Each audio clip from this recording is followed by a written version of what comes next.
आपकी टीम भी वही काम करेगी। इससे बिजनेस में सिर्फ और सिर्फ क्या होता है दोस्तों, सिर्फ और सिर्फ नुकसान होगा। इसलिए हमेशा लेन देन में आप क्लीन रहें।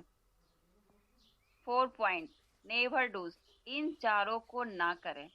बिल्कुल, इन चारों को अगर फॉलो करते हुए आप सिस्टम में काम करते हैं तो कभी भी आपको कोई परेशानी का सामना नहीं करना पड़ सकता है। तो पहला क्या है, आलोचना, क्रिटिसाइज। तो बहुत ही ध्यान से सुनिएगा। हर व्यक्ति का जीवन अक्सर उतार चढ़ाव से भरा रहता है। कभी हमारे जीवन में खुशियां आती है तो कभी गम, कभी हमें सफलता मिलती है और कभी असफलता। दिन रात, हार जीत, खुशी गम हमारे जीवन का अभिन्न हिस्सा है। लेकिन अक्सर आपने महसूस किया होगा कि जब भी हम अपने लक्ष्य को पाने के लिए दिक्कतों से जूझ रहे होते हैं ना, तो बहुत से लोग हमें अपनी बातों से हिम्मत देते हैं और बहुत से लोग क्या करते हैं, अपनी बातों से हमारी हिम्मत तोड़ने की भी कोशिश करते हैं। ये जो लोग अपनी बातों से हमारी हिम्मत को तोड़ने की कोशिश करते हैं ना, इन्हें ही हम आलोचना कहते हैं। कितनी बार ऐसा हुआ होगा कि आपसे लोगों ने कहा होगा, ध्यान से सुनिएगा, आपसे लोगों ने कहा होगा तुम सफल नहीं हो पाओगे। कहा होगा ना, ये काम तुम्हारे बस का नहीं है, तुम्हें तो कुछ भी नहीं आता, फिर क्यों इस काम को कर रहे हो, करने की कोशिश कर रहे हो। इस तरह की आलोचना कभी भी नहीं किसी के साथ करनी चाहिए। हमेशा अपने टीम का उत्साह बढ़ाइए, उन्हें मोटिवेट कीजिए, आप अच्छा कर रहे हैं, ऐसा उन्हें हमेशा बोलिए और आगे भी इससे बेहतर करेंगे। उसके बाद देखिए आपकी टीम की तरक्की कैसे होती है। दूसरा पॉइंट क्या है, निंदा। किसी की निंदा करना एक प्रकार का क्या है, अवगुण है। जी हाँ फ्रेंड, अगर आप किसी की निंदा करते हैं तो ये आपके अंदर का अवगुण है। निंदा करने से किसी के जीवन में कोई बदलाव नहीं आता है, बल्कि आप अहंकार में आ जाते हैं। वह इस प्रकार का व्यक्ति है, जबकि मैं उससे अच्छा हूँ। निंदा करने की वजह से व्यक्ति स्वयं की बुराई नहीं देख पाता है। और जब निंदा करना एक आदत बन जाती है ना, तब इंसान हर वक्त दूसरों में कमियां और बुराई ढूंढने लगता है। उसका सकारात्मक नजरिया धीरे धीरे नकारात्मक हो जाता है। तो अब आप सोच रहे हैं निंदा क्यों नहीं करनी चाहिए, तो मैं कुछ पॉइंट शेयर करूंगी जो बहुत ही इम्पोर्टेंट पॉइंट है, और इस पॉइंट को अपने लाइफ में इम्प्लीमेंट जरूर कीजिएगा। निंदा क्यों नहीं करनी चाहिए। तो जो पहला पॉइंट है, किसी की निंदा करने से समय का क्या होता है, नुकसान होता है। खुद को और दूसरे के विचारों को नकारात्मक बनाते हैं। माना क्षणिक आनंद आता है, लेकिन इससे आप स्वयं का बहुत बड़ा नुकसान करते हैं। दूसरा पॉइंट क्या है, निंदा करने की वजह से आप एक बड़ी ऊर्जा व्यर्थ करते हैं। आपको पता भी नहीं चलता है और आप बड़ी ऊर्जा व्यर्थ करते हैं, जिसका उपयोग आप अच्छे कामों में कर सकते हैं। निंदा करने वालों को कभी भी स्वयं की कमियां नहीं दिखती है। तीसरा पॉइंट, किसी की निंदा करना व्यक्ति के स्वयं की कमजोरी को दर्शाता है। जी हाँ फ्रेंड, अगर आप किसी की निंदा करते हैं ना, तो आपकी खुद की कमी को दिखाता है। जो व्यक्ति शिक्षित हैं, जो अपने जीवन में सफल हैं या भविष्य में सफल होंगे, वो दूसरों की निंदा नहीं करते हैं, क्योंकि उसके पास इतने काम होते हैं कि किसी की निंदा का वक्त ही नहीं मिलता है। और जबकि निंदा करने वाले व्यक्ति को पता ही नहीं होता है कि जीवन में क्या करना है, वो तो पूरे टाइम निगेटिविटी से घिरा रहता है। पूरे टाइम वो सोचते रहता है कि उसके अंदर ये कमी है, उसके अंदर ये कमी है, उसको ऐसा करना चाहिए, उसको ऐसा करना चाहिए। तो हमें ये चीज नहीं करना है। 4 पॉइंट है, निंदा करने की वजह से अपने आसपास के लोगों का विश्वास खो देते हैं। आपने ऐसा फील किया होगा अपने पूरे लाइफ में। अगर आप किसी की बुराई करते हैं, निंदा करते हैं, तो सामने वाला का विश्वास खो देते हैं, जिसकी वजह से लोग क्या करते हैं, आपसे दूरी बनाने लगते हैं। निंदा करने वाले व्यक्ति जीवन में अकेलापन भी महसूस करता है, और ऐसे लोगों के साथ दोस्ती ज्यादा दिन तक नहीं चल पाती है। 5वां पॉइंट है, अगर आप दूसरों की निंदा करते हैं ना, तो अकेले में, ध्यान से सुनिएगा, अकेले में 10 मिनट सोचिए। बिल्कुल अकेले में शांत दिमाग कर कर 10 मिनट सोचिए कि क्या इस दुनिया में दूसरों की निंदा करने आप आए हैं? तो आपको उत्तर क्या मिलेगा बताइए? ऑफ कोर्स नहीं। तो फिर लोगों किसी की निंदा क्यों करते हैं?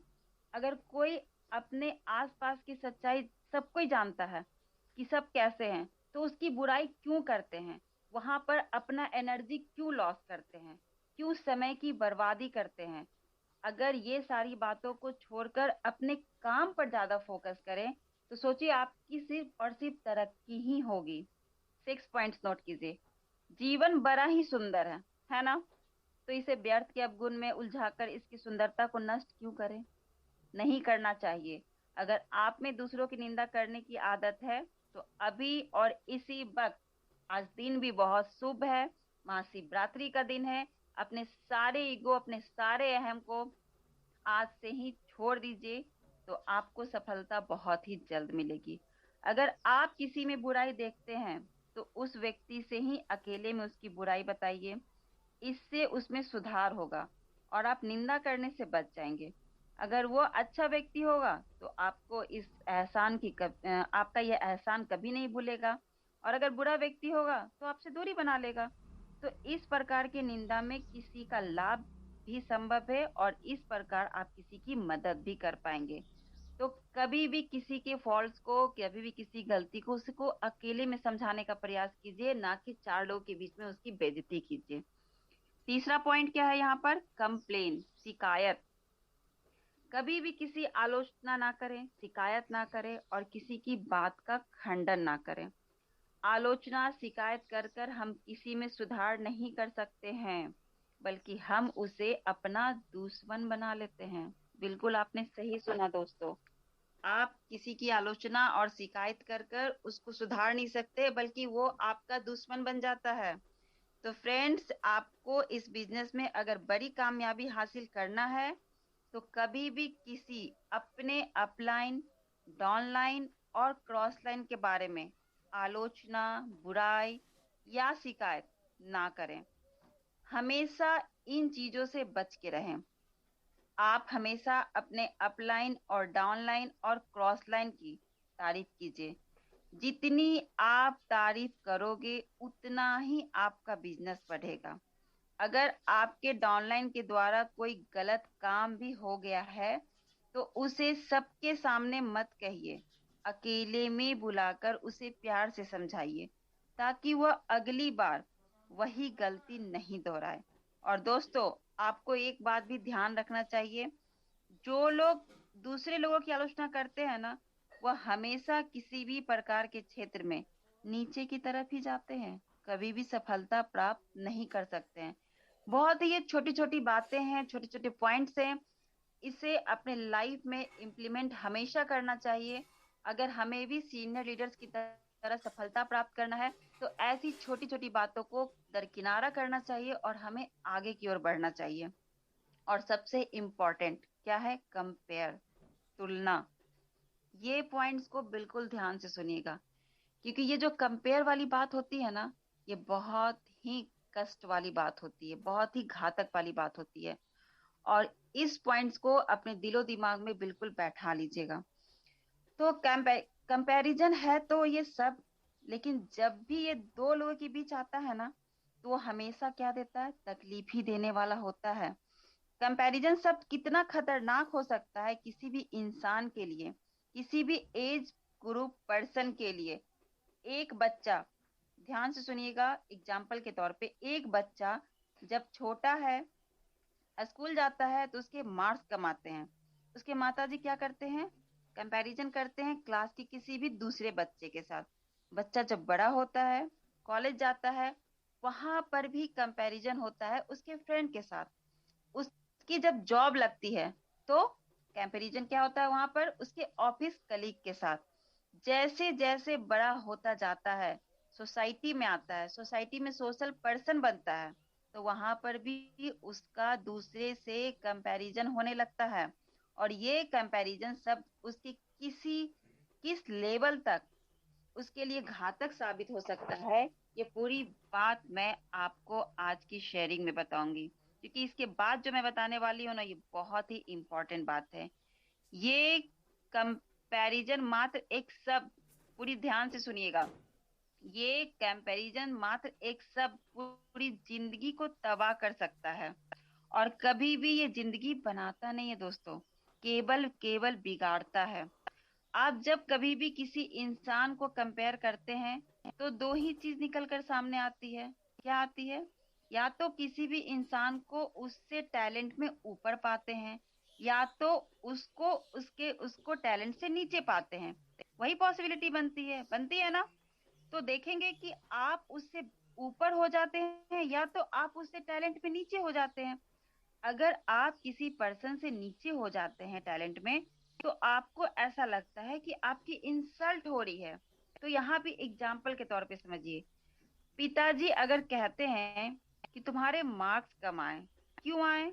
ऑफिस में बॉस कहता है कि तुम्हारा इतना अच्छा रिजल्ट क्यों नहीं दे पा रहे हो, तुम इतना बिजनेस क्यों नहीं दे पा रहे हो।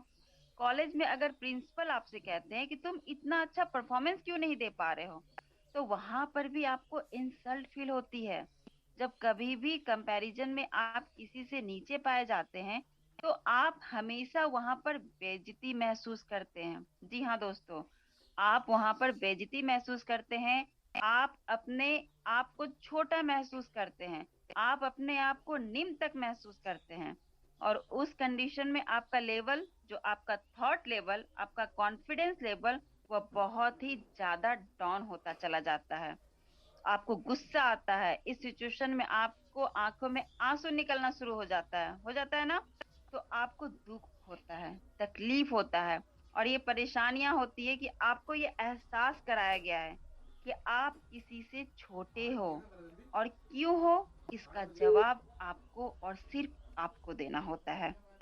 वहीं पर आप कंपैरिजन में किसी से ऊपर पाए जाते हैं, आपको यह दिखाया जाता है कि आप अगर उससे ऊपर हो भी, आपके लिए पहले वाले से ज्यादा घातक होता है।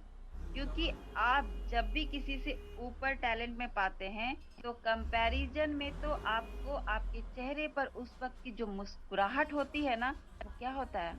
वो ईगो को लेकर आती है। जी हाँ, वो ईगो को लेकर आती है, और आपको लगता है कि मैं तो इससे बड़ा हूँ। तो वहां पर जब आपको यह लग गया कि मैं इससे बड़ा हूं, तो इसका मतलब आपके अंदर ये थॉट भी आया कि आपसे छोटे भी इस दुनिया में कोई हैं। तो इस कंडीशन में, तो इस थॉट के साथ अगर आप अपने जिंदगी में को जीते हैं, तो आप कैसे किसी दूसरों की मदद कर पाएंगे? कैसे आप दूसरों की हेल्प कर पाएंगे? तो लाइफ में कुछ भी हो जाए मेरे फ्रेंड्स, मेरे मित्रों, मेरे सारे पार्टिसिपेट मेंबर, एक चीज याद रखिएगा, ना कभी खुद को कंपेयर कीजिएगा दूसरे के साथ, और ना ही किसी दूसरे को कंपेयर कीजिएगा किसी और के साथ। ये कंपैरिजन कभी भी किसी को आगे नहीं बढ़ाता है, ये हमेशा तकलीफ देता है।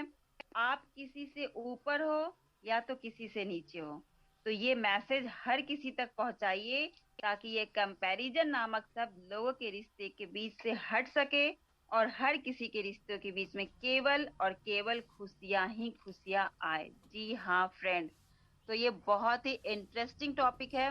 इसे अपने दिमाग में हमेशा डाल के रखिए, खुद भी इस पे लागू करिए और अपने टीम को भी इस चीज को सिखाइए। अब आते हैं हम इसके 5 रूल्स पर। क्या है? No credit, be clean on transaction. लेन देन में हमेशा क्लीन रहें, उधारी में काम ना करें। जी हाँ, इसमें बहुत ही अच्छे तरीके से कल जैन सर जी ने आपको बताया था कि उधारी में काम नहीं करना चाहिए। मैं भी उनसे सीखी हूँ, थोड़ा आपको बताने का प्रयास करती हूँ। इस पवित्र बिजनेस में किसी भी प्रकार के पैसे का उधार लेना और देना सख्त मना है, क्योंकि 6 cardinal rules network marketing business आपस के रिश्ते पर आधारित है ना, सब लोग को पता है। और पैसे को रिश्ते की तोड़ने में क्या है? महारत हासिल है। अच्छे अच्छे लोग पैसे के कारण रिलेशन खराब कर देते हैं। इसलिए इस बिजनेस में पैसा लेना और देना सख्त मना है। बिल्कुल ध्यान से सुनिएगा, इस बिजनेस में पैसा लेना और देना सख्त मना है। यह इकलौता बिजनेस है जिसमें किसी भी प्रकार की इन्वेंट्री नहीं रखी जाती है, और ना ही हमें इस चक्कर में पड़ना चाहिए, क्योंकि अगर उधारी के लेन-देन के चक्कर में पड़ गए ना, तो हमारे रिश्ते में क्या आ जाएगी, खटास आ सकती है। और दूसरा हमारा जो मुख्य काम है जैसे टीम बनाना और उनको कोर बनाना और लोगों के काम पर फ़ोकस करना, वह नहीं हो पाएगा और मकसद से आप भटक जाएँगे। तो एक बात जो सच प्रतीत होता है ना, वो क्या है? अगर आप सच्चे मानसिक शांति चाहते हैं,